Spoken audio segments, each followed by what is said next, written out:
മക്കളെ, നിങ്ങൾ വിഷമിക്കരുത് കേട്ടോ. ഭാരപ്പെടരുത്. ആത്മഹത്യ ചെയ്യാൻ തീരുമാനിക്കരുത്. ഒത്തിരി പേർക്ക് ഇപ്പൊ ആത്മഹത്യ തോന്നുന്നു. ഈ കാലത്ത് ആത്മഹത്യ തോന്നിയപ്പോഴാണെന്നറിയോ? ഞാൻ പറയട്ടെ, ആത്മഹത്യ തോന്നുന്നത് പിശാച് ആത്മഹത്യ തോന്നിപ്പിക്കുന്നത് നാളെ രാവിലെ 8 മണിക്ക് നിന്റെ അനുഗ്രഹത്തിന്റെ വാതിൽ തുറക്കപ്പെടുമെങ്കിൽ തലേന്ന് രാത്രി 9 മണി മുതൽ നിനക്ക് ചാവരുത് കേട്ടോ. നാളെ നിന്റെ അനുഗ്രഹത്തിന് ഒരിക്കരുത്. ദൈവത്തെ മുറുകെ പിടിച്ചാൽ മതി. ഗവൺമെന്റ് സഹായിക്കുന്നില്ല, സമൂഹം സഹായിക്കുന്നില്ല, ഒരു വാർഡ് മെമ്പർ പോലും സഹായിക്കുന്നില്ല, കുടുംബക്കാരില്ല, വീട്ടുകാരില്ല. എന്തിനാണ് ഈ വീടുകളുടെ സഹായം?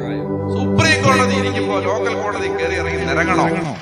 ഏത് സമയത്തും ഓടിച്ചെല്ലാവുന്ന ഒരു വീട് നിനക്കുണ്ടെന്ന് ഓർത്തോണം.